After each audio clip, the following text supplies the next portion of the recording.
Vamos lá, meus irmãos, vamos lá. Começando aqui nossa 8ª aula de História Eclesiástica 2.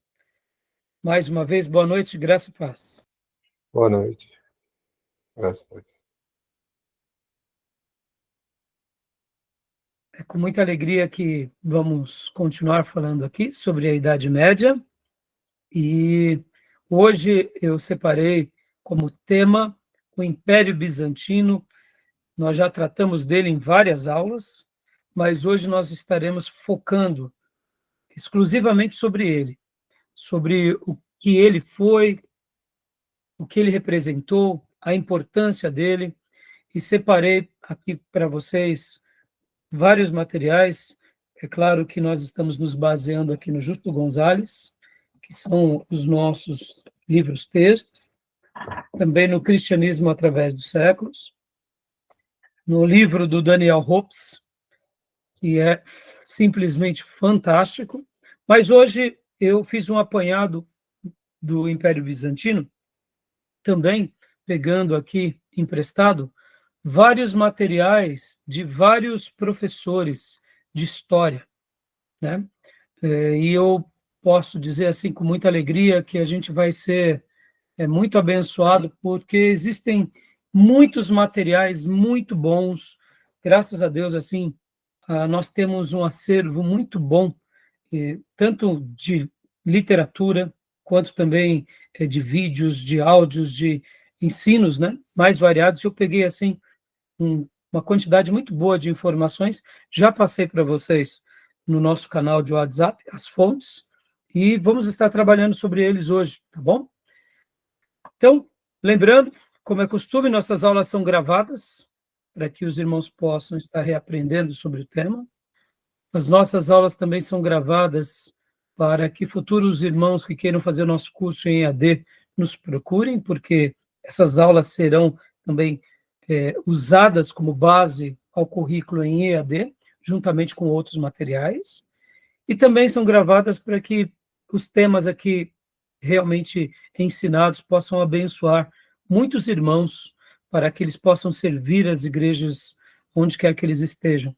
Mesmo que eles nunca venham de fazer aqui o nosso curso, mas no momento que alguém for abençoado por alguma aula, seja ela em qual módulo for, só de saber que a pessoa aprendeu um pouco mais das escrituras, aprendeu um pouco mais, como nesse caso é a história eclesiástica, eu ficarei muito feliz de saber que a gente está dando uma contribuição aí no reino de Deus, nas igrejas, onde quer que esses vídeos e áudios chegarem, tá bom? Então, meus irmãos, vamos lá, né? Vamos lá, começando. E quero ler, como de costume, o texto bíblico. Júnior, tenha bondade para mim, leia para nós Romanos 13, Romanos capítulo 13, Romanos 13, versículo 1. Romanos 13, 1. Quero ler aqui apenas esse versículo. E eu vou estar também compartilhando aqui na minha Bíblia em Kindle, tá? Romanos 13. Pode ler. 13, 1. Versículo 1.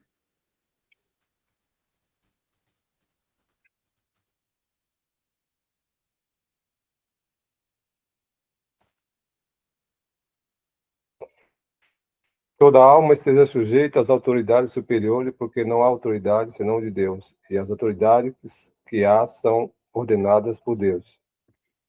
Joia. Aqui, Paulo, escrevendo à Igreja dos Romanos, deixa claro sobre essa questão de que as autoridades que foram colocadas, de uma forma ou de outra, Deus, na sua soberania, permitiu. Deus consentiu. E nós não temos dúvida disso. É claro que temos aqui uma clareza muito grande sobre essa questão, porque, de fato, quando uma lei humana, uma autoridade humana vai contra a lei de Deus, como aprendemos, nós sempre vamos seguir a lei de Deus, não as leis dos homens, porque sabemos que nesse quesito os homens podem errar, e de fato erram. A gente está estudando a história da igreja e o que mais nós vemos é isso, são falhas, né? E se Deus me permitir, na nona aula, nós estaremos tratando sobre as cruzadas. O tema principal da próxima aula será as cruzadas. E hoje a gente vai falar sobre o Império Bizantino e vamos aprender muitas coisas importantes, né? Inclusive, eu vou compartilhar aqui agora com vocês apenas um material que eu achei assim simplesmente fantástico. Eu achei um dos materiais mais criativos sobre o assunto, né, que é história eclesiástica, que é um canal do YouTube chamado Impérios AD. Então eu vou compartilhar agora aqui com vocês, só para vocês depois estarem acompanhando. Eu achei fantástico. Depois assistam. Eu nunca imaginei que eu ia me divertir tanto aprendendo de história eclesiástica. Esse professor, ele cria esse canal e eu achei assim simplesmente fantástico, porque deixa eu abrir aqui.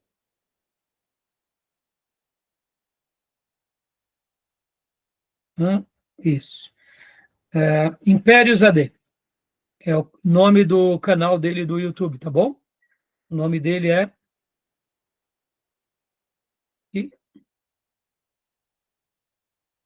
Impérios AD. Deixa eu só ver aqui.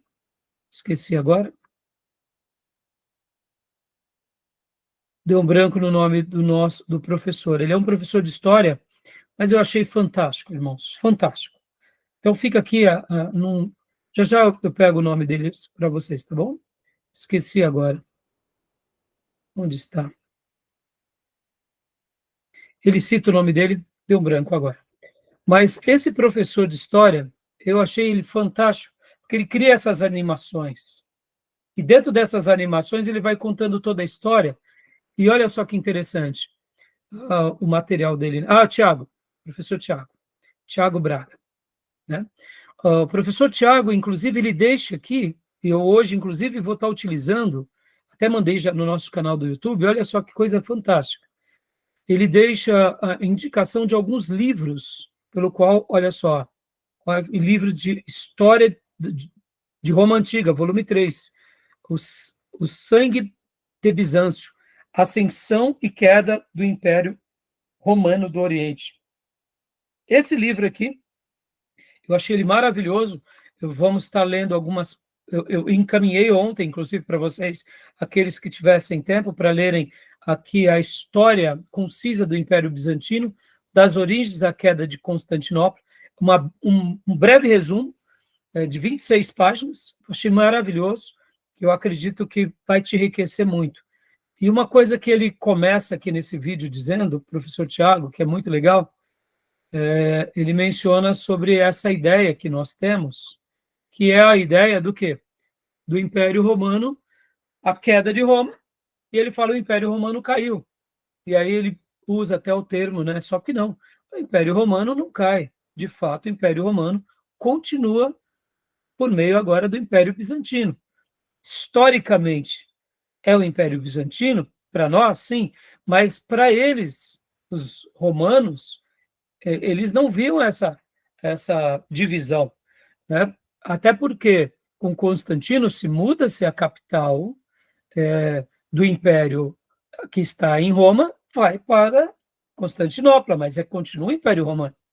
Então, quando falamos, né, que o Império Romano caiu, na realidade não deixa de ser a história dos vencedores, né, Júnior? Sendo narrada na ótica dos romanistas. Porque, de fato, irmã Maísa, o Império Romano só vai cair mesmo, a gente vai ver já já, em 1453, quando cai, de fato, aquilo que é conhecido como Constantinopla. Então, o Império Romano não cai. Com Roma, ele cai, de fato, quando Constantinopla cai. Historicamente, tem esses cortes. Então, mas quando a gente tenta imaginar como, por exemplo, como, por exemplo, eram a vida dessas pessoas ali no século V, VI, VII, eles se consideravam romanos, ou do Oriente ou do Ocidente. Não tinha essa divisão. Vamos lá, é muito fácil de entender isso. É muito fácil. A capital nossa do Brasil saiu do Rio de Janeiro e agora está em Brasília, Distrito Federal. E nem por isso a história do Brasil tem uma ruptura. É tudo história do Brasil. Mas, assim, o que eu quero dizer, como a nossa história ela é romanizada, como nós aqui do Ocidente somos influenciados demais pela Igreja Católica Apostólica Romana, então a maneira em que se diz é que Roma caiu, o Império Romano caiu, mas o que caiu foi, vamos dizer assim, na cidade de Roma, não o Império Romano. Tudo bem até aí? Tranquilo?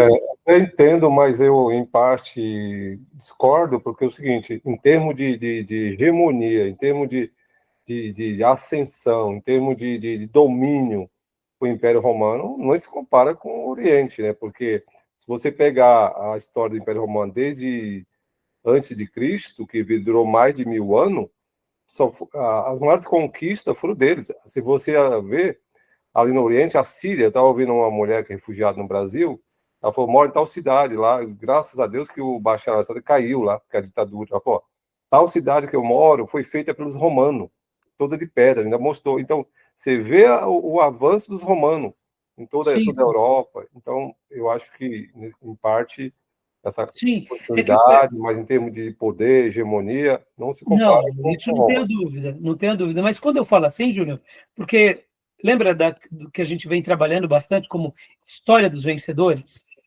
né? Como legado histórico, né? Por que eu estou falando isso? Eu entendo você, eu até, ao refletir e ao fazer as minhas lições de casa, a gente vai ver que a maioria dos historiadores, eles são enfáticos nessa questão, né, de dizer que há uma continuidade, mesmo que tenha, concordo com você, a hegemonia, as grandes expansões, o período ali de civilização, né? Sim, claro, Então, ali é no Império Romano com sede em Roma. sim. Mas quando ele começa essa decadência, você percebe que, no momento que ele é transferido para Constantinopla, só foi transferido a sede estrategicamente mesmo por causa de toda a ameaça. E também, particularmente, tá, Júnior, o que eu penso? Eu penso que eles transferiram para lá para continuar as suas conquistas a partir dali, né? No entanto, não deu tanto certo, mas deu certo no outro sentido, que foi da preservação, né? Mas, historicamente, na cabeça de um romano, e principalmente de um imperador, eles continuavam se sentindo romanos. E, de fato, historicamente, era também, porque pode ver, que dentro da história deles, eu separei esse material hoje para a gente trabalhar, eles ainda continuam preservando a cultura helênica, como os romanos, porque os romanos eles foram sedimentados em cima da cultura helênica, eles têm ali toda a seu apogeu, né, vamos dizer assim, de cultura latina, mas os romanos do Oriente, eles continuam preservando a cultura helênica, juntamente com a cultura romana, os códigos civis romanos. Eles ainda, como se não bastasse, eles, vamos dizer assim, eles ainda resgatam, inclusive, grande parte da cultura grega, que já tinha sido até nos dias do Império Romano, a gente percebe que muitas coisas recebeu uma roupagem mais, vamos dizer assim, mais latina. Eles retomam a um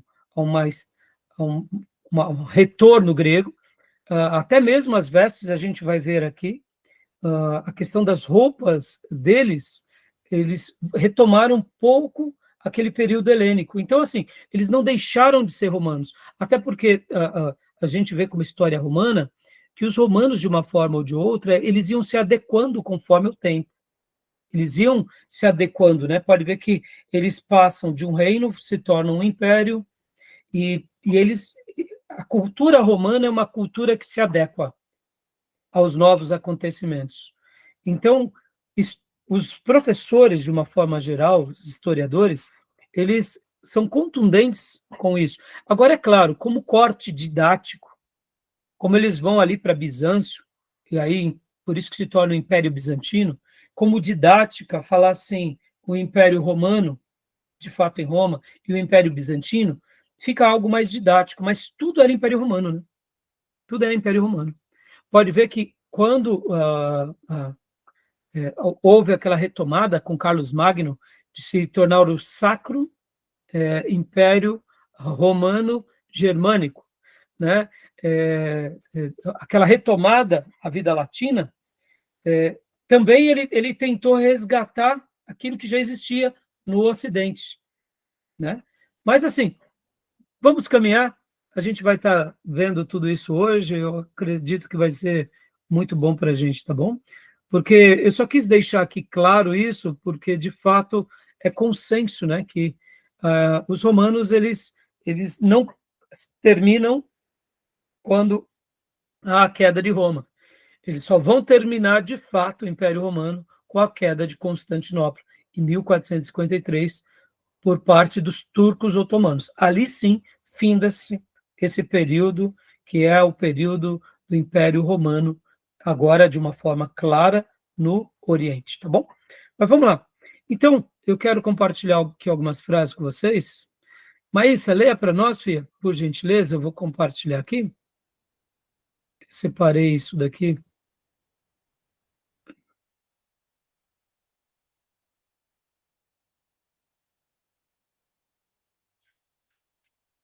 Consegue ler para nós, Maísa? Consigo, pastor. Joia. Império Bizantino, 395 a 1453. A antiga colônia grega, com sede em Constantinopla ou Bizâncio, atual Istambul, que havia sido fundada pelo imperador romano Constantino em 330 d.C. e que Teodósio havia definido como Império Romano Oriental em 395 d.C. Então, agora a gente vai fazer um apanhado aqui. Como eu disse, hoje a aula de hoje, irmãos, ela vai ser muito importante, porque, como eu disse para vocês há pouco, né, nós somos ocidentais, e o Ocidente ele foi influenciado muito pelo Império Romano Ocidental, pela Igreja Católica Romana, e a história nossa, ela sempre tende mais para esse lado. E quando até mesmo aprendemos na escola, os nossos materiais didáticos escolares, eles não dão uma ênfase ao Império Bizantino, mostrando a importância dele. Por quê? Porque, de fato, o Império Bizantino, aqui, então eu estou chamando o Império Romano como Império Bizantino, é ele que vai preservar toda a cultura cristã. É ele que vai preservar toda a tradição romana. Porque, como a gente mencionou há pouco, Roma cai no século V. E os bárbaros assumem Roma e ali todos os territórios que pertenciam ao Império Romano. Logo depois vem o quê? Os muçulmanos invadem muitas partes do norte da África, Palestina, e chegam até ali na Espanha. E aí o que acontece? Querendo ou não, nós vemos na história medieval, eu diria, esse apoio, ora do próprio Ocidente com o Oriente, e também, principalmente, do Oriente com o Ocidente. Eram forças que trabalhavam juntas e uma dava apoio ao outro, né? Podem ver que logo quando o imperador romano cai, o novo rei que surge ali dos bárbaros, que acaba fazendo frente em Roma, muitas vezes eles iam pedir o quê? A aprovação do imperador de Constantinopla, para mostrar o seguinte: olha, nós estamos aqui em harmonia. Então, percebam que em toda a história, depois que cai o Império Romano, na realidade, Constantinopla, ela que vai ser a grande guardiã de todo o cristianismo e de todo o legado romano, para o Ocidente e para o Oriente. É claro que, irmãos, a gente não deve fazer aqui uma leitura de uma irmandade pela irmandade, mas vocês têm que lembrar que eram períodos de guerras, de confrontos, de reis e de imperadores, e que muitas vezes, como hoje a gente vai ver aqui, inclusive guerreavam entre eles próprios, e se eles guerreavam entre eles próprios, quem dera com os outros reinos. Mas quando nós fazemos essa lição de casa, a gente vê que um preserva o outro e vice-versa. Por isso que nas últimas aulas, quando falamos ali sobre, sobre os carolíngios, né, e trabalhamos sobre o surgimento ali do novo Sacro Império Romano Germânico, ele tenta, Carlos Magno, até se unir com Constantinopla, mas não tem êxito. Então, percebam, são períodos de muita guerra, de muito confronto, mas eu poderia dizer, ao fazer as minhas lições de casa, que Constantinopla preserva muito mais o legado romano e principalmente a tradição cristã do que o próprio Ocidente com Roma. Porque vocês têm que lembrar que foi o papado que foi a grande autoridade ao longo da Idade Média como uma voz autoritativa política e religiosa. Já Constantinopla tinha a figura do imperador, e os líderes de Constantinopla religiosos ficavam debaixo, né, dessa situação. Então, é interessante ver isso, irmãos. E quando a gente pensa que, mais uma vez, que o Império Romano começa séculos antes de Cristo, ou melhor, o reino de Roma, e depois ele se torna império um pouco tempo antes de Cristo, e ele se propaga até 1453, a gente poderia dizer que foi um dos impérios mais longevos da história, quando a gente une, de fato, o Ocidente com o Oriente, ou quando a gente faz essa transposição. Então, é admirável ver como houve na história mundial um império com tanta ênfase, com tanto poder durante tantos séculos, né? Então, como eu disse para vocês, o Império Romano Oriental ele vai preservar o helenismo, o cristianismo, e também, por incrível que pareça, irmãos, depois da queda do Império Romano de Constantinopla, por incrível que pareça, mesmo com a conquista dos turcos otomanos, até hoje a gente vai ter ainda um legado, não só dos turcos otomanos, mas da cultura islâmica que se perdura lá na Turquia, né?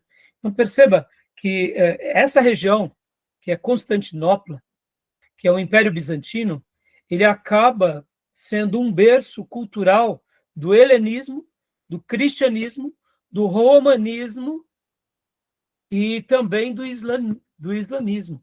Percebam quanta história tem ali, né? Tá bom? Tudo bem até aí? Então, vamos lá, meus irmãos. Continuando aqui, graças a paz, pastor Johnny, como vai? Tudo bem, pastor, irmãos, graças a paz. Boa noite a todos. Vamos lá. Maísa, por favor, Maísa, continua lendo aqui para nós, por gentileza. Próximo slide.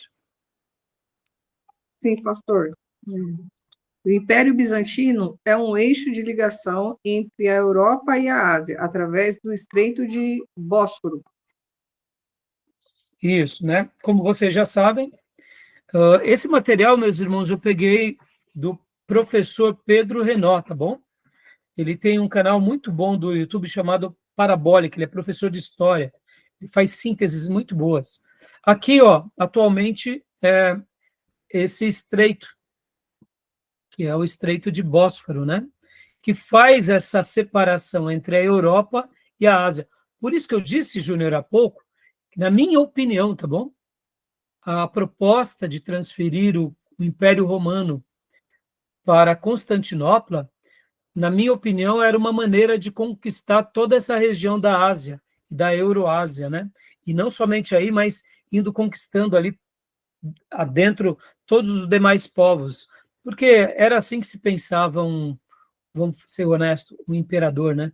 Ele queria continuar dominando. Então, vamos lá, continuando aqui, ó. Literalmente pode ver que nos mapas atuais, olha aqui, a Europa está aqui, aqui está a Ásia, e aqui está o Estreito de Bósforo. Por isso que essa é uma região muito... aqui, aliás, Estreito de Bósforo. Por isso que essa região é muito importante, né? Mais uma vez aqui, né? Turquia, Istambul, né? Olha só, aqui no caso é o mapinha menor, né? Aqui já é o mapa maior.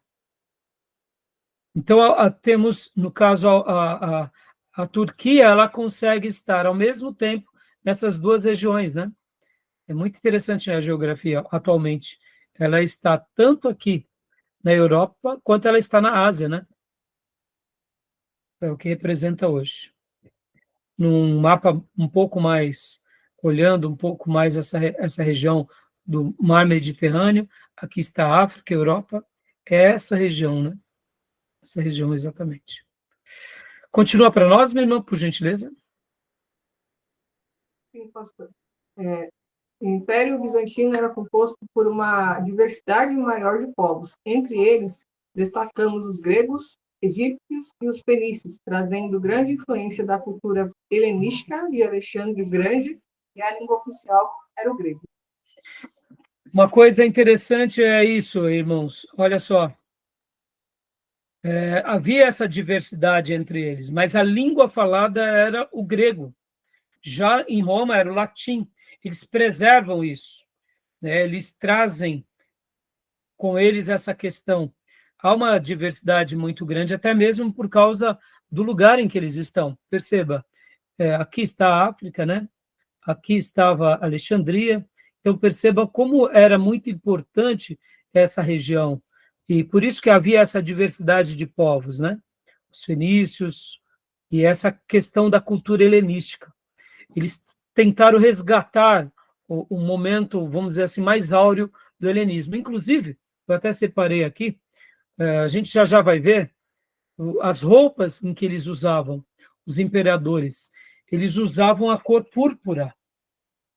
Nas aulas passadas eu mostrei para vocês, enquanto falamos ali, até mesmo dos reis merovingios e carolíngios, e do Império Carolíngio, nós veremos que a roupa deles tinha um pouco a ver com essa questão, né? A cor púrpura, tá bom? Então, vamos lá. Continuando aqui, pode continuar, Miriam, por gentileza? A política era centralizada nas mãos do imperador ou rei Basileu, que governava através do cesaropapismo, que consistia no poder político e religioso. O maior imperador bizantino foi Justiniano, que governou de 527 depois de Cristo a 65. depois de... Joia. Então, nós já mencionamos sobre isso, Justiniano, que foi inclusive ele que constrói a Hagia Sophia, que é a grande basílica que existe até hoje, que logo depois que o principal líder turco-otomano conquista a Constantinopla, ele não destrói, ele apenas tira os objetos do cristianismo e coloca ali símbolos do Islã e constrói 4 grandes obeliscos, né? Mas a gente já vai ver, e vamos trabalhar um pouco também já em vários imperadores e algumas imperatrizes famosas, e eu quero também mostrar uma grande revolta que teve nos dias de Justiniano, e a gente vai estar trabalhando sobre isso. Só lembrando, né, essa questão do cesaropapismo, que era ele o que governava sobre todos. Ele tinha esse título que era o bispo dos bispos, né? E o título também, já que eles tinham uma cultura grega, olha que interessante, irmãos, geralmente entre os romanos, eles eram chamados de Augusto, que era um título que dava uma representatividade de um ser divino. Já para os imperadores de Constantinopla, do Império Bizantino, o título era Basileu, porque a palavra Basileu está no grego. Então, que também denota o mesmo termo que seria de Augusto, que seria o soberano, o rei, né? Então, é muito interessante. Aqui também uma outra coisa, quando a gente for falar já sobre a questão da política, eu quero mostrar para os irmãos que essa questão da política era centralizado nele e, ao mesmo tempo, também havia uma reconfiguração diferente, porque quem era que fazia parte do Senado dos imperadores do Império Bizantino? Geralmente eram generais. Os generais, eles iam escalando, ganhando territórios, notoriedade, e depois eles faziam parte agora do Senado, mais ou menos como compondo como se fosse um grupo de apoio, um grupo onde o próprio imperador, mesmo como já que ele era uma pessoa realmente influente e soberana, ele deixava a critério dele todas as decisões, mas ele buscava o conselho dos seus generais, dando uma nova reconfiguração ao Senado de Roma. Então, é bem interessante como que foi centralizado. E também, Justiniano, ele não só foi um grande líder, mas ele expande o governo dele. No período de Justiniano, ele retoma muitas áreas em que tinha sido perdido no Império Romano. Infelizmente, depois da morte dele, ele perde isso. E também ele cria uma contribuição muito grande, que são os códigos de leis usadas nos seus dias. E essas leis são utilizadas até hoje, por incrível que pareça. É claro que receberam uma nova conotação, mas isso é muito interessante. Quando a gente fala, inclusive, do direito romano, a gente lembra do direito romano, praticado em Roma. Só que, de fato, é por isso que eu falo que a nossa história, principalmente aqui no Brasil, é a história dos vencedores mais no viés dos latinos. Mas a jurisprudência, e o Júnior pode até depois confirmar isso para mim, Júnior, mas no mundo jurídico, ele vai dar uma contribuição muito grande, porque ele vai criar, né, as leis e que são usadas até hoje, no caso Justiniano, né? Então, assim, é muito interessante. Mas também, nem tudo foi de flores para Justiniano. Por quê? Porque houve essa revolta muito grande nos seus dias de governo, que foi a revolta de Nica, ou Nica, no grego, significa vencedores, que deu ali vamos dizer assim, ele quase perdeu o seu posto, mas como ele teve êxito, por isso que ele pratica ali um governo hegemônico e expande de uma forma muito grande o seu império, né? Mas a gente vai ver os detalhes já já, tá bom? Beleza, meus irmãos? Tudo bem até aí? Alguma pergunta? Alguma dúvida? Aqui é uma obra, né, retratando a figura dele, quem era Justiniano, tá bom? Mais uma vez mostrando aqui, esses quadros feitos de pedra, geralmente eles tinham muitas pedras douradas e banhadas a ouro, então são obras de arte guardadas e preservadas até hoje em dia. Muitas dessas figuras, não sei se vocês conseguem notar, são todas pedrinhas, viu, irmãos? Então, retrata muito bem esse período de glória. Inclusive, já, quando eu estarei falando sobre outros imperadores, esses mosaicos, assim chamados, eles foram feitos em um outro período chamado a Era de Ouro do Império Bizantino. Foi quando eles montam muitos mosaicos, tanto nos palácios quanto também nas igrejas, e isso, até hoje, nós temos esse legado artístico, esse legado histórico e como arte, né? Tá bom? Aqui, leia para nós, Júnior. Justiniano, por gentileza. Ok. Justiniano criou um código de leis conhecido como Código Justiniano, ou Corpus Iuris Civilis, inspirado no direito romano, que ainda mantém influência em vários países. Júnior, você, como é da área do direito, você quer fazer algum comentário sobre isso? Acho que como diz aí, o próprio inspirado no direito romano, porque o direito romano foi quem predominou nesse período todo, né? A gente tem ainda tem faculdade, tem grade de direito romano ainda, né? Que preserva, né? Exato. Essa matéria. Que eu só te fiz essa pergunta, Júnior, porque como eu não conheço sobre o direito, né? Eu sempre aprendi que o código, que toda a história romana, é por isso que eu falei há pouco, que toda a história latina ou romana, e tudo aquilo que os romanos fizeram, quem preserva mais ainda é o Império Bizantino. Mas como, historicamente, tanto o Oriente quanto o Ocidente sempre tiveram as suas rixas, naturalmente, a gente acaba citando de uma forma genérica e esquece que quem preserva e quem até aprimora as leis foram quem? O Império Bizantino, que ainda era Império Romano, né? Então, por essa razão que eu falei há pouco, que no nosso caso, como brasileiros, é a história dos vencedores no viés latino, né? E por quê? Porque, inclusive, irmãos, no leste europeu, olha que interessante, a gente vai ver que na Idade Média, algumas regiões acabam sendo influenciadas pelos latinos, por exemplo, como a Polônia. A Polônia está ali no leste europeu, mas ele acabou sendo influenciado por Roma, por vários motivos mais para frente, na Idade Média. Mas podem ver que a Rússia foi influenciada por quem? Pelos orientais. Só para vocês terem uma ideia, irmãos, a língua russa, o idioma, o dialeto russo, ele é baseado no vocábulo grego. É uma língua que se deriva do grego. Então, quando a gente pega, por exemplo, o próprio vocabulário russo, é muito parecido com o grego.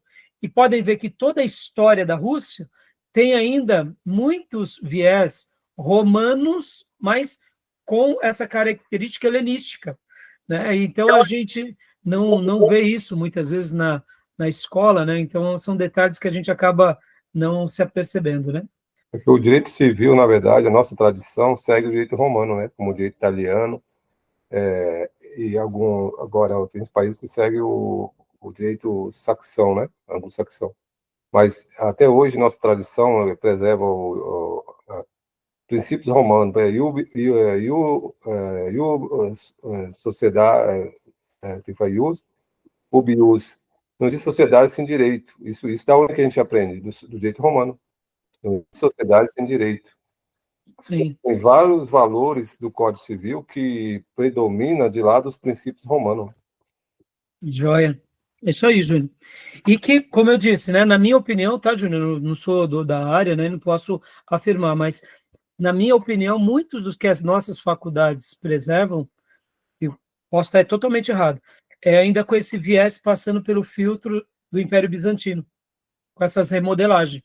Mas como somos ocidentais, eu acho que a gente não dá aquela honra devida, entendeu? É minha opinião, posso estar errado, tá? Depois a gente pode até pesquisar um pouco mais sobre isso. Mas dentro ainda aqui do assunto das leis e do mundo jurídico que Justiniano criou, olha só, era dividido nessas bases, todo esse código de leis usado, que se usa até hoje como Código Romano, do Império Bizantino. Leia para nós, Júnior, é o Códex, né? O Códex, conjunto de leis inspirado no direito romano, de gesto, divisão das leis, institutas, elaboração das leis de forma didática, novelas, construção de novas leis. Né? Ou seja, cada uma dessas partes demonstram como que foi bem estruturado, né? O conjunto de leis, esse de gesto aqui, divisão das leis. Vamos colocar aqui, por exemplo, leis da educação, leis de saúde, leis de segurança. Agora, institutas, olha aqui. Até o termo institutas, irmãos, o que isso nos lembra na teologia? Tem um grande pensador, um grande teólogo cristão, que escreve Instituto Paulinas. Não. Sim, tem as Institutas Paulinas, mas no nosso caso protestante tem as Institutas de Calvino, que é o livro de teologia sistemática. Perceba aqui, ó, o Códex é o conjunto de leis inspirado no direito romano, ou seja, eles vão trabalhar sobre uma base. O digesto é essa divisão, colocando cada um dentro do seu lugar. O imperador, ele é o máximo líder sobre todos, sobre a igreja. Depois vem a lei da saúde, da segurança, depois vem as institutas. O que seriam as institutas? É a elaboração das leis de forma didática, ou seja, a maneira em que se explicava ao povo. E por isso que as institutas de Calvino nada mais é do que a maneira que se explica as doutrinas. Então, as institutas, aqui nesse caso, no Código de Lei Civil usado era o seguinte: como os professores daqueles dias explicavam como aplicar todas essas divisões e essas leis no dia a dia. E as novelas? O que seriam as novelas? Seria a construção de novas leis. Por exemplo, irmãos, é normal que vai tendo o quê? Uma evolução no povo. Então, se o imperador achasse por bem, já que ele era o grande basileu, o grande rei soberano, ele achasse necessário colocar uma nova diretriz, ele apresentava ao povo. Então, as leis elas não eram estáticas, elas iam se aperfeiçoando. Então, essa foi a maior contribuição. E por que Justiniano é o grande imperador de todo o Império Bizantino? Porque ele fez tanto essa questão legal, quanto ele também fez as expansões. Então, é por essa razão que ele é muito lembrado e é muito considerado, tá bom? Mas continuando aqui, tudo bem? Alguma pergunta, meus irmãos? Exatamente, mas aí ele copila do Código Civil Romano, né? Sim, sim. Exatamente, Júnior. Ele trabalha em cima, né? Pode ver, Júnior, os romanos não trabalhou em cima de todo o direito grego, de toda a civilização grega, metrópole, conhecimento, eles vão se aprimorando. Por isso que é uma coisa muito característica, né, do Império Romano, essa reaproveitar aquilo que, vamos usar um termo muito comum nosso, o time que está se ganhando não se mexe, né? Você vai só aperfeiçoando ele, né? Então, o Império Bizantino, ele, na realidade, ele é o Império Romano, didaticamente é chamada de Império Bizantino, mas ele só deu essa nova roupagem, reestruturou um pouco aqui e acolá, voltando um pouco mais para o helenismo, já que eles falavam mais o grego, sedimentaram no grego, deram uma meia volta nesse caso, até porque vocês vão lembrar que nos dias bíblicos, quem falava latim, de fato, era só os soldados romanos, poucas pessoas. O mundo todo no Oriente falava grego. Era a língua muito mais falada. Então, eles só continuam naquilo, né? Pelo qual eles já faziam muito bem. A igreja também falava grego. Um detalhe muito curioso é que toda a teologia nos dias da igreja oriental era uma teologia baseada no grego. E eles falavam grego, escreviam em grego.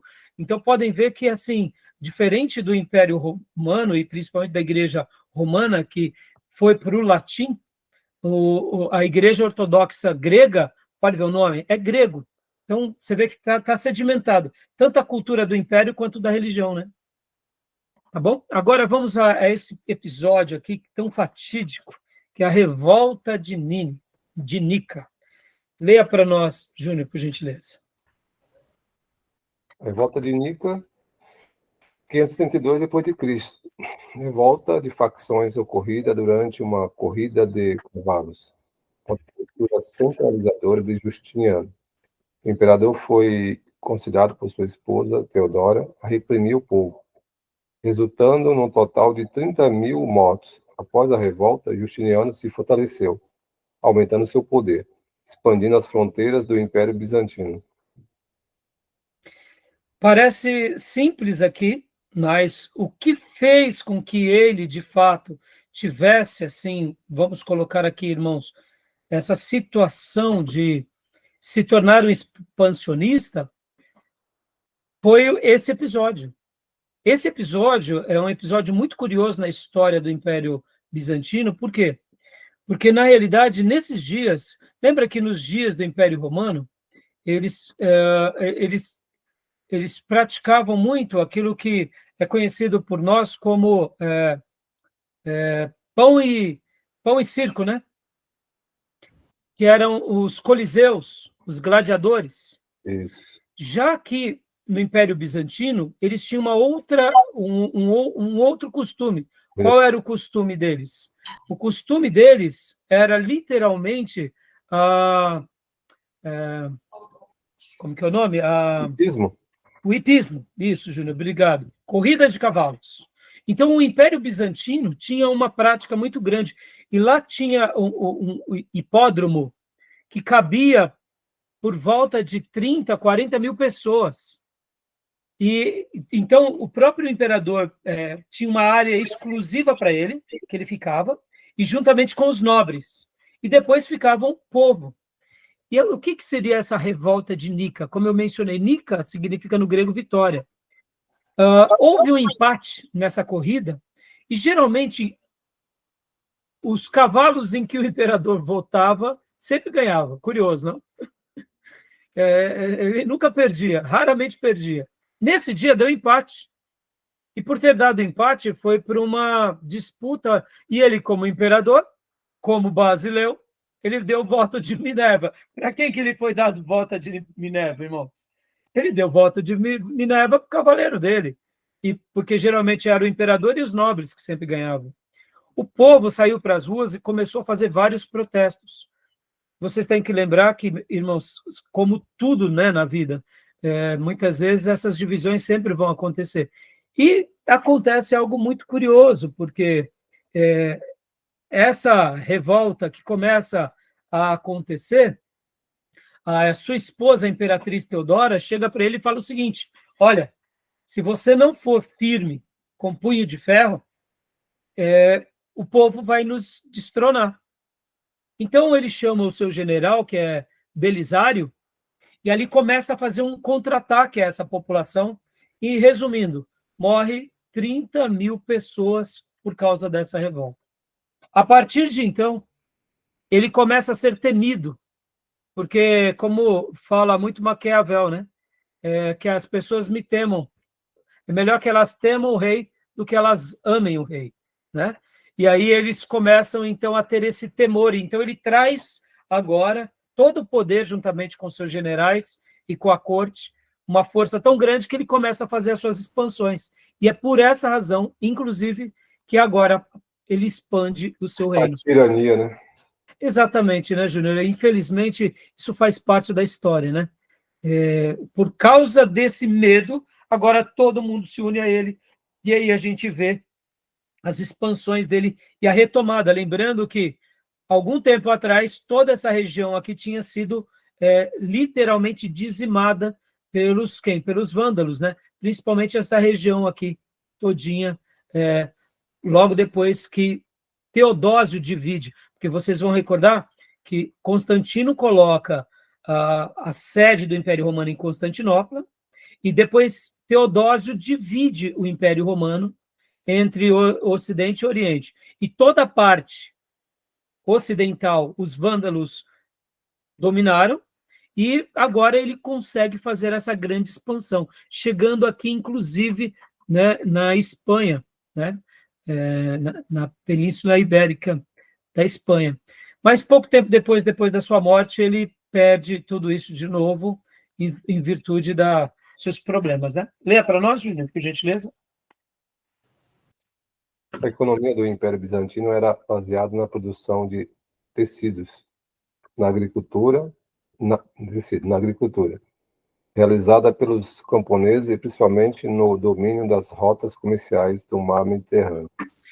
E aqui, meus irmãos, olha só que interessante. Quando a gente volta um pouco para cá, ó, agora a gente começa a compreender como essa fase ela foi muito difícil, mas, ao mesmo tempo, quem tinha o domínio ganhava toda essa questão do Mare Nostrum, né? Que o mar Mediterrâneo também era chamado nosso mar entre os romanos, porque eles dominavam aqui, ninguém ousava enfrentá-los. Mas depois, logo na Idade Média, com essas tomadas e essas divisões de poder, eles viviam de altos e baixos. Por outro lado, Constantinopla tinha ainda uma primazia. Por isso, olha só que interessante, ainda aqui continua como império, aqui como reinos múltiplos. Vocês vão lembrar que na última aula nós trabalhamos muito sobre o quê? Sobre aquele período da história da igreja, que é o período feudal. Aqui, o mundo começou a viver esse momento de feudalismo, mas aqui ainda continuou um império com, vamos dizer assim, uma economia muito mais forte.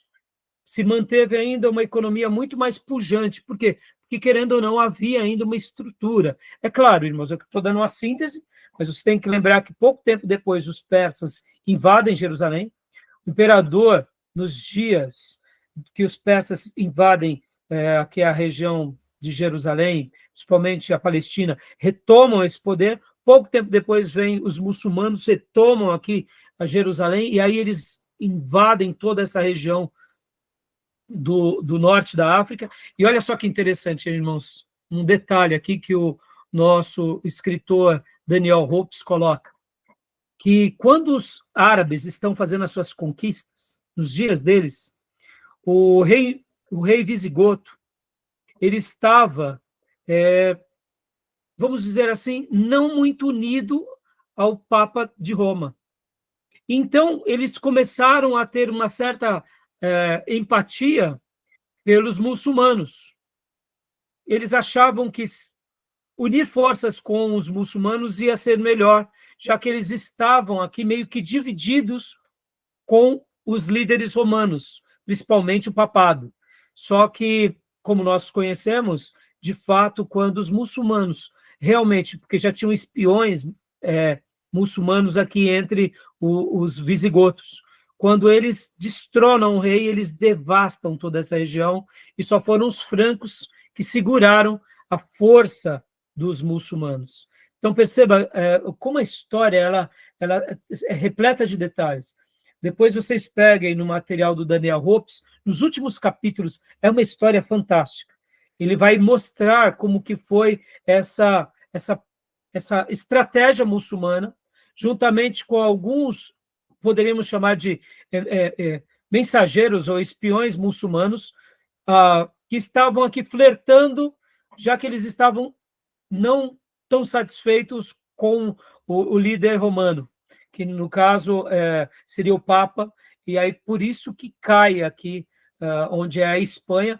E olha só que interessante, irmãos, os muçulmanos eles vão continuar aqui por mais 700 anos. Ou seja, percebam, irmãos, aquilo que era romano foi dominado pelos muçulmanos e se estabelece depois por muitos séculos. Aí aqui, então, a gente começa a compreender um pouco as cruzadas. Porque, sejamos honestos, meus irmãos, enquanto a gente não enxerga dessa forma, a gente só está olhando assim. Quando a gente fala das cruzadas, e por isso que a gente vai estudar na aula da semana que vem as cruzadas, não estou fazendo aqui uma declaração de que somos favoráveis a isso, mas a gente começa a entender como foi difícil esse período. E por isso que as cruzadas também elas foram tão violentas, porque outrora foi violento a maneira em que o domínio muçulmano veio para cá. Então, percebam que é uma região, um momento de muita turbulência, né? Tá bom? Beleza, até aí? Mais alguma pergunta? Vamos ler mais alguns aqui para a gente dar uma pausa, meus irmãos? Ou vamos ler para nós, Júnior, por gentileza? A religião do Império é predominantemente cristã. Porém, devido à diversidade cultural, existiam várias formas de interpretação sobre o cristianismo. Então, a gente não pode esquecer desse outro detalhe também, né? Sobre essa questão da religião. Eles eram predominantes na questão do cristianismo, mas tinha aqui, nós tivemos o movimento iconoclasta, que a gente vai tocar, vai tratar disso de novo. Tinha uma certa uma ligação com Roma, mas ao mesmo tempo várias hostilidades, né? Teve também um movimento monofisista que vai se espalhar bastante aqui nessa região, principalmente aqui da África, Síria, Pérsia, que principalmente surgem as igrejas monofisistas. Lembrando, mono é um, fisismo é forma, que eles falavam sobre a natureza de Jesus, é simplesmente na forma divina. É por isso que daqui deriva-se aqueles concílios que já aprendemos com relação à pessoa de Jesus, que vai mostrar que Jesus é 100% homem e 100% Deus, né? Daí onde surge aquela ideia da consubstancialidade, né? Que Jesus é tanto humano quanto divino. E, por último, logo a gente sabe que vem, por causa dessas divisões, principalmente da questão iconoclasta, surge o quê? A questão como que é o nome? Do grande cisma, né? Tá bom? Então, rapidamente, Júnior, leia para nós aqui. E falando mais uma coisa aqui da economia, irmãos. Esse período do Império Bizantino, na economia deles, eles tiveram altos e baixos, mas eles também dominavam muito A gente já vai falar um pouco disso, sobre o poder bélico deles, e eles tinham uma força muito grande naval no Império Bizantino, tá? Opa, desculpa. Continuando aqui. Então, aqui. Só um segundinho, gente. Então, continua lendo para nós, Júnior. Já leu aqui, né? Sim. Pode ler para nós? Iconoclastas repudiava a adoração a imagens sagradas. Monoficistas acreditava que Cristo era um ser apenas divino. Arianismo acreditava que Cristo era um ser apenas de corpo. Joia, como a gente já aprendeu sobre essa questão, né? Alguma pergunta até aí? Ok. No caso, não era apenas que Cristo era de corpo, mas que Jesus foi gerado também, né? Por Deus Pai, dando essa ideia de que Jesus não é Deus como o Pai, né? Mas ele é um Deus menor que o Pai. Bom, aqui é um slide que eu acabei pegando do professor, e eu só...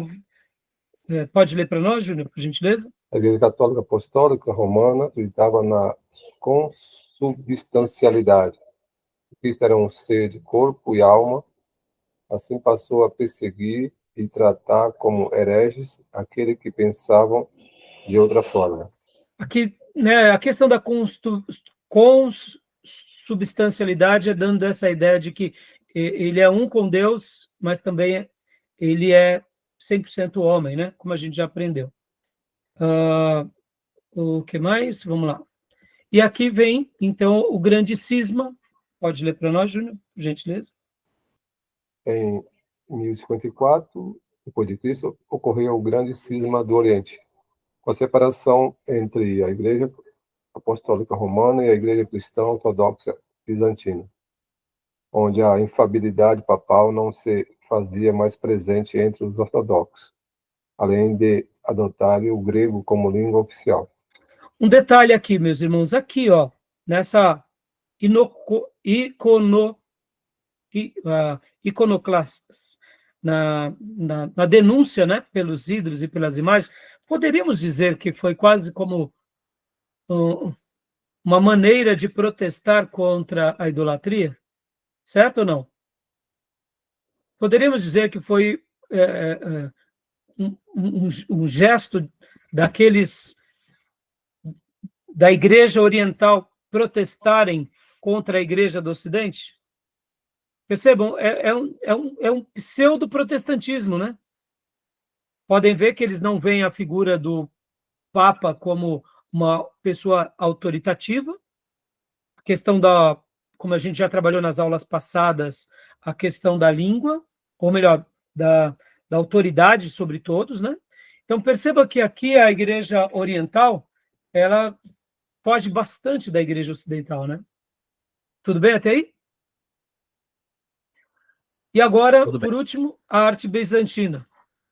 Eu sei que chamar a Igreja Oriental de uma igreja que pratica o protestantismo é um exagero, mas não deixa de ser para aqueles dias, né, irmãos? Porque, afinal de contas, não foi fácil para aqueles líderes fazerem o que eles fizeram, porque já tinha virado uma prática comum. E detalhe, muitos imperadores, como a gente já ensinou aqui, muitos imperadores bizantinos, eles acabavam sendo contra a postura dos líderes religiosos.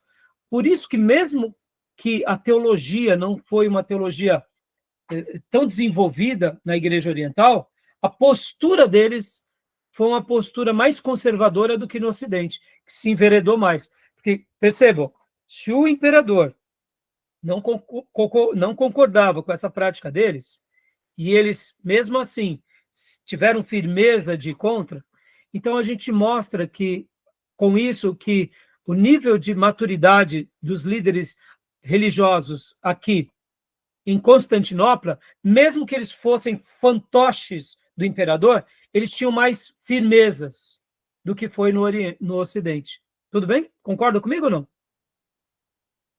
Querem fazer algum comentário? essa ruptura, obviamente está claro aí que acontece por conta também do próprio papado, mas tem um pingo ali de discordância escriturística, né? Você vai lembrar, pastor, no nosso livro de teologia sistemática, quando a gente estuda sobre a cristologia, é colocado o motivo do grande cisma na teologia por uma questão do credo. Eles vão dar uma definição teológica, historicamente, mas nós sabemos que a grande cisão, ela não nasce só por essa questão. Ela nasce, sim, por essa questão, em 1054, mas a origem principal foi aqui, na questão iconoclasta. A maneira em que eles foram contra a adoração de ídolos.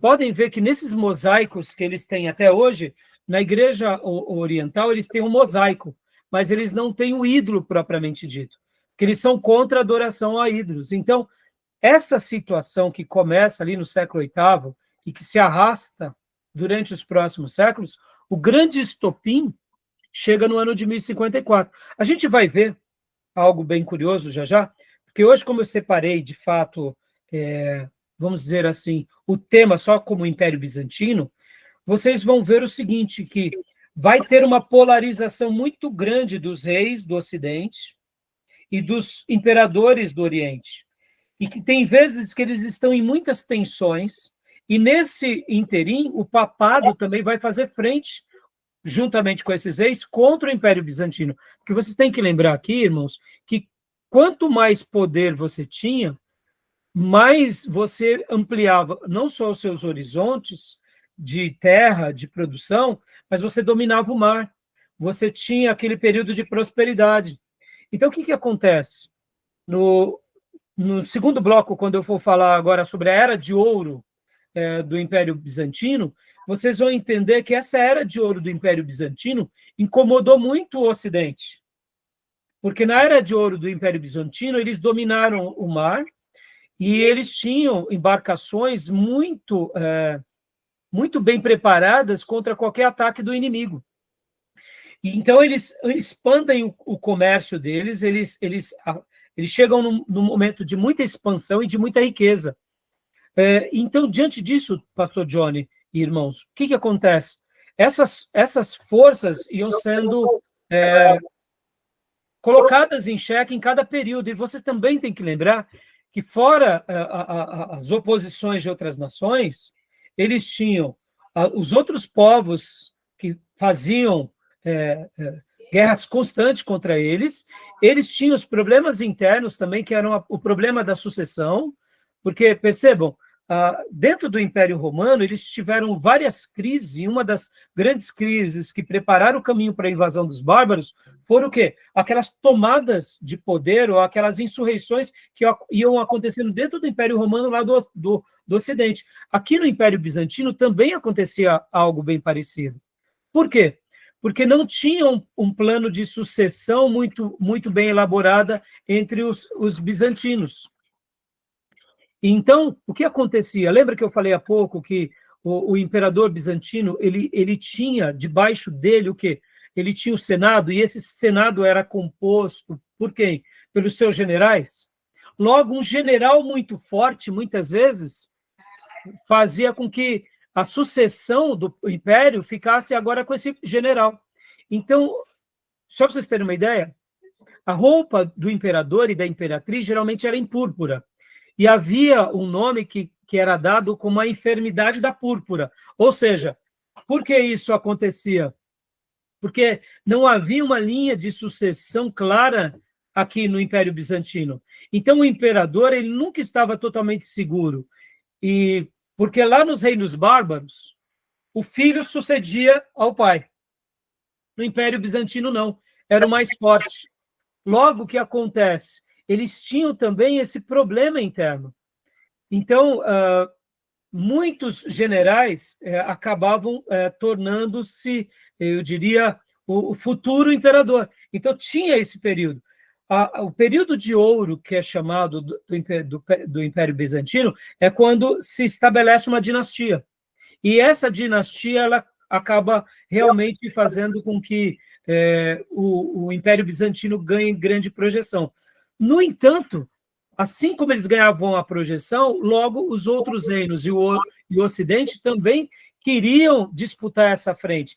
Então, pastor, na realidade, a gente vê que o grande cisma, a desculpa foi teológica, mas a essência, na raiz, foi política.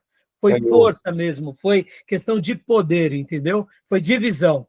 Então, porque enquanto eles se mantinham unidos, ainda havia, vamos dizer assim, uma certa força, uma certa sinergia, mas, querendo ou não, essa união era uma união de muita aparência, né? De muita roupagem. Pode falar, Júnior. Porque a questão foi tão política de poder, porque com relação ao sacramento, eles tiveram divergência. O entendimento da Igreja do Oriente sobre a ceia não é igual à Igreja Romana, Católica Romana. Sim. E mais sacramento, difere muito. Então, o âmago da questão foi a questão de poder mesmo, de sucessão, de domínio. Patriarca ou Papa, quem é que vai ficar à frente da Igreja no topo? Exatamente. Só para antecipar, pastor, só para vocês terem uma ideia aqui.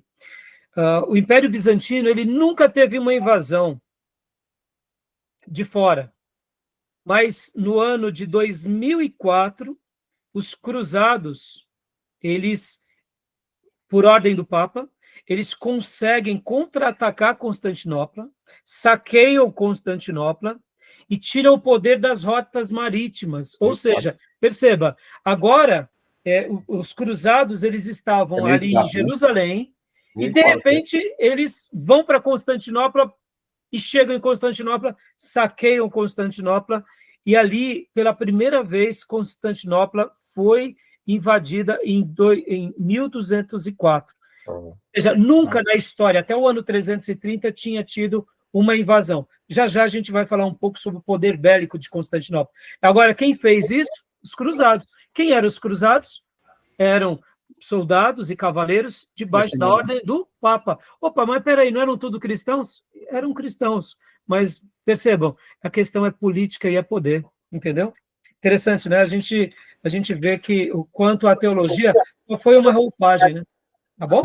Verdade. Tudo bem, meus irmãos? Tranquilo até aí? Ok. Bom, só para a gente concluir aqui, meus irmãos, aqui é a Santa Sofia, né? E aqui mostra... essas torres foram construídas depois da conquista do turco otomano, que vence, né, o Império Bizantino, tá bom? Aqui, olha só que interessante. Só para vocês terem uma noção, aqui é mais uma foto, né, da Santa Sofia, ou Hagia Sofia. Aqui é mostrando o poder, né, do mundo muçulmano sobre...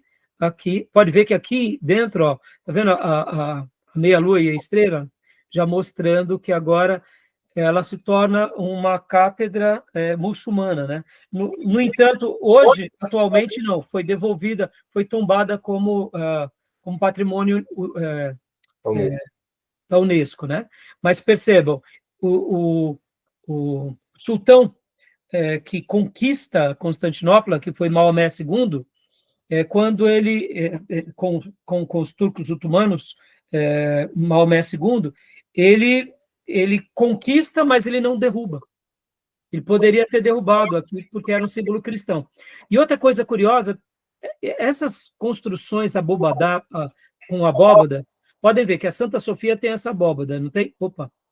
A Santa Sofia tem essa abóbada. Toda construção abobadada, irmãos, é muito curioso. Deixa eu colocar aqui de novo. Ela retrata o quê? Ela retrata esse período de glória da cultura do Império Bizantino, das características religiosas. E isso aqui na Rússia, por exemplo, tanto nas igrejas quanto nos palácios, tem a ver com o legado. Aqui, ó, uma igreja, pode ver que a cruz deles é diferente, né? Já até mencionei isso numa aula para vocês, que a cruz do grego ortodoxo é diferente da cruz católica, né? E essas abóbadas nos palácios têm a ver com o Império Bizantino, tá bom? E aqui também, né, as esculturas mostrando o período de glória do Império Bizantino, tá bom? Aqui é uma foto do Maomé II, né? Tá bom? Pode falar, Júnior. Até na Rússia também houve uma divisão na época no Império do Czar russo, onde que foi consagrado um novo líder, e esse líder tentou mudar a tradição, a liturgia de culto na Rússia, e a igreja ortodoxa lá da Rússia mais tradicional se levantaram contra, foi uma guerra, entendeu? E morreu muita gente, mas se manteve a tradição litúrgica, né? Sim, sim. Tá bom, meus irmãos? Vamos dar uma pausa, que já deu horário aqui. Mas hoje eu fiz questão de trabalhar sobre o Império Bizantino, irmãos, porque mesmo que nós não fomos ensinados tão bem na escola, porque temos a história dos vencedores por parte da Igreja Romana e por causa da cultura romana, que predomina no nosso país, né, e também em todo o Ocidente, mas, na realidade, o Império Bizantino foi os grandes preservadores de tudo isso. Os romanos também, mas os bizantinos. Então, a importância deles é muito grande para o cristianismo, porque, querendo ou não, eles acabam também preservando muito acervo da história cristã, documentos e etc. e tal. Tá bom, meus irmãos? Tudo bem até aí? Tranquilo? Vamos para o nosso intervalo? Fechado, então. Vou dar uma pausa para o nosso intervalo.